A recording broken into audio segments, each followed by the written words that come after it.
Buenas, bienvenidos a este primer problema de la segunda tutoría del curso de estática.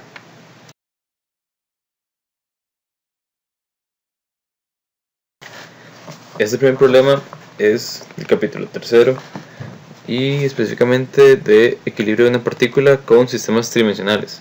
Entonces, este es el 346 del Hibbeler. Comenzamos leyendo el problema que dice: determine el estiramiento en cada uno de los dos resortes necesarios para mantener la caja de 20 kilogramos en una posición de equilibrio mostrada. Cada resorte tiene una longitud sin estirar de 2 metros y una rigidez K, nos da la constante del resorte, que es de 300 Nm/m.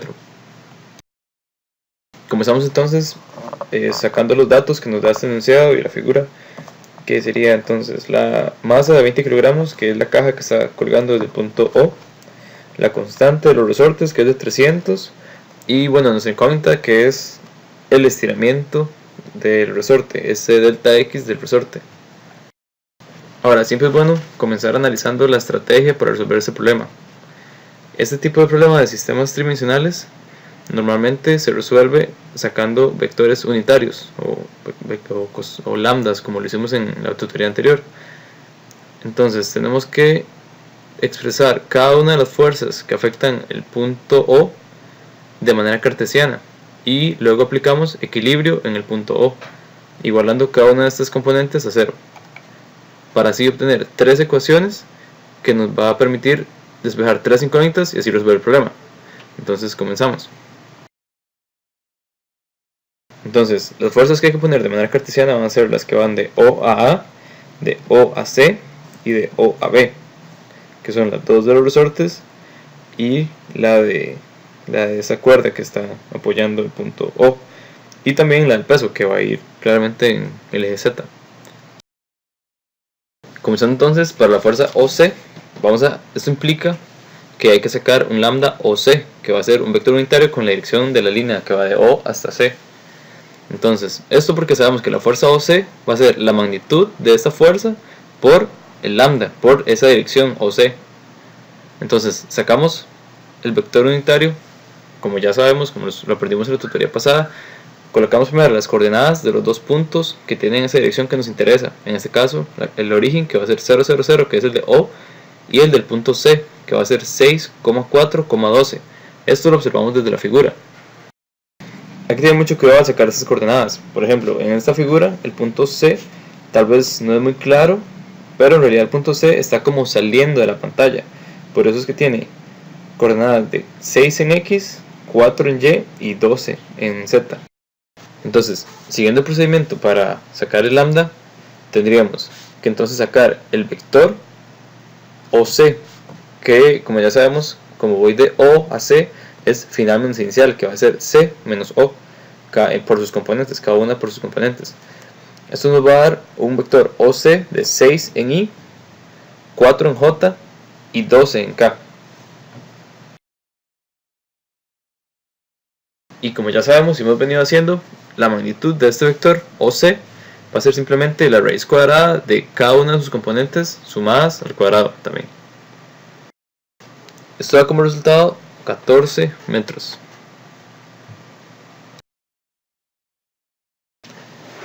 Ahora, como lo queremos es un vector unitario con esa dirección, lo que hacemos es tomar ese vector y dividirlo entre su magnitud, que como ya sabemos va a ser como dividir un número entre ese mismo número, que va a dar 1, por lo que vamos a tener un vector con magnitud 1, pero con la dirección que queremos. Entonces sería simplemente tomar el vector que ya calculamos y dividirlo cada uno de sus componentes entre la magnitud de 14 metros que obtuvimos. Esto nos da un vector unitario con la dirección de OC de 3 séptimos en I, 2 séptimos en J y 6 séptimos en K. Recalcando que estos vectores unitarios son adimensionales, por lo que no tienen unidades.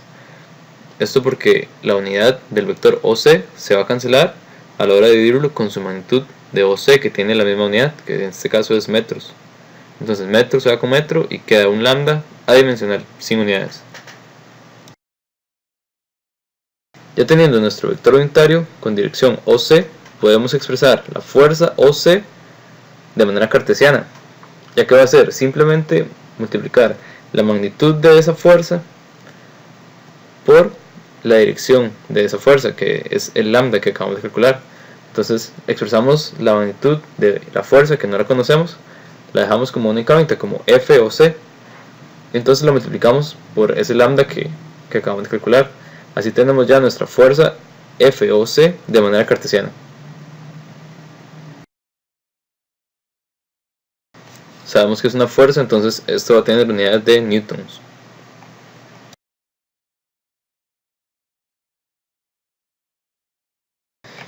Entonces ya tenemos de manera cartesiana la fuerza F o C. Ahora tenemos que hacer esto mismo para cada una de las otras fuerzas, de la siguiente manera. Continuamos entonces con la fuerza F o A, que es precisamente la fuerza de un resorte.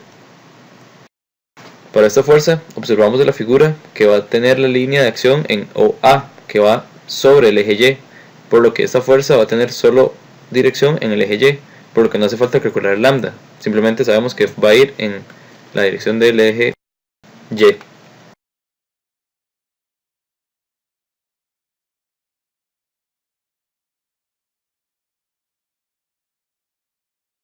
Entonces expresamos esta fuerza OA simplemente como su magnitud FOA con la dirección de Y negativa. Sabemos que va a estar en Y negativo, ya que cuando estiremos un resorte, él siempre va a tender a comprimirse. Entonces, como ese resorte se está estirando, va a ejercer una fuerza en el punto O en Y negativo. De manera similar, analizamos la fuerza FOB, que es la del otro resorte, ya que vemos que va igual sobre el eje X, y como igual el resorte va a querer comprimirse ya que se está estirando, su fuerza va a ir en la dirección de X negativa.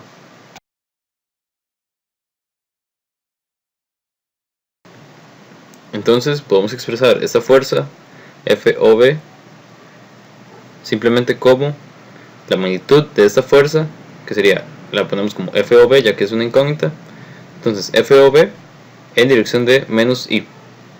Es una fuerza, entonces colocamos unidades de newtons. Para analizar la caja tenemos que verlo de la misma manera, ya que como está guindando la caja, todo el peso va a ir en la dirección de Z negativo, tal como se ve en la figura, de esta manera.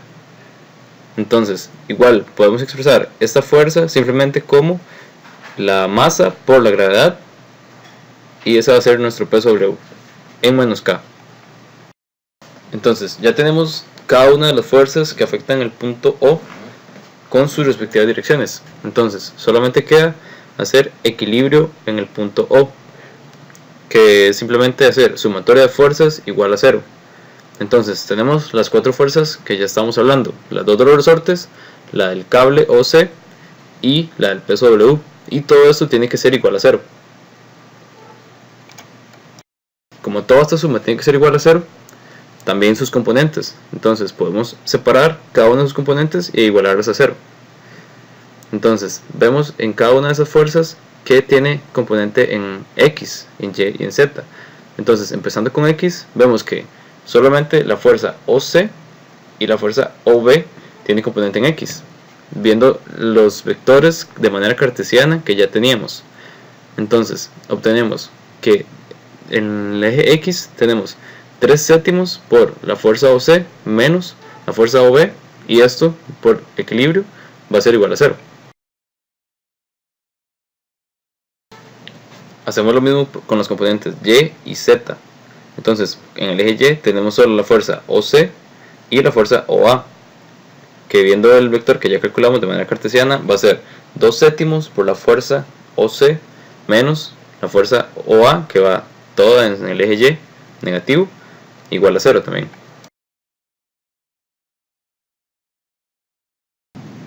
Y en el eje Z nos queda 6 sextos por FOC menos el peso, que calculamos que es 196,2 newtons, igual a 0 también.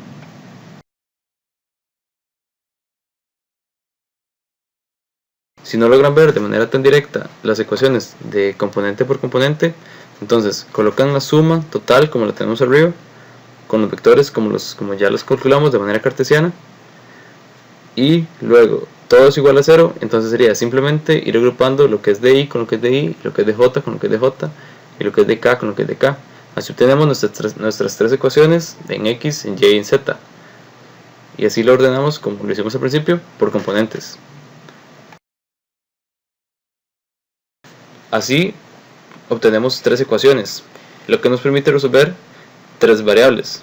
Entonces tenemos un sistema de ecuaciones de tres ecuaciones y tres incógnitas, que es posible realizarlo con la calculadora simplemente, o de esta forma, que queda fácil. Por ejemplo, con la ecuación 3 podemos despejar f o c directamente, y ya con el valor de f o c podemos sustituir en cualquiera de las otras dos ecuaciones y vamos obteniendo los resultados que necesitamos para las fuerzas OB y la fuerza OA. Entonces tenemos la ecuación 3, que es 6 séptimos por la fuerza OC menos el peso, que es 196,2, igual a 0. De ahí despejamos FOC simplemente y obtenemos que FOC es 228,9 newtons.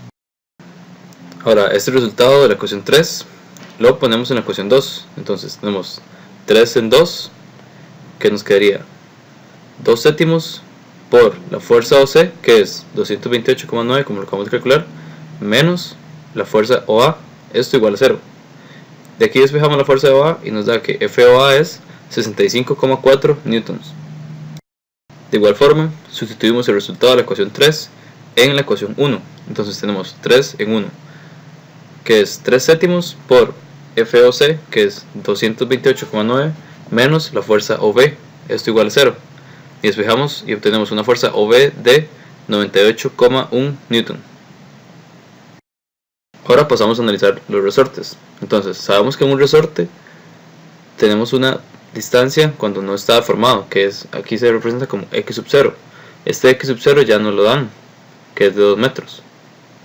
Entonces, sabemos que cuando se estire, se va a estirar un delta x, que es este x menos x sub 0, que ese es el estiramiento, que es precisamente la pregunta de este problema. La fuerza de un resorte, sabemos que por ley de Hooke, es su constante K por el delta x, que ese delta x es ya sea su estiramiento o su compresión. Entonces, ese delta x es nuestra pregunta.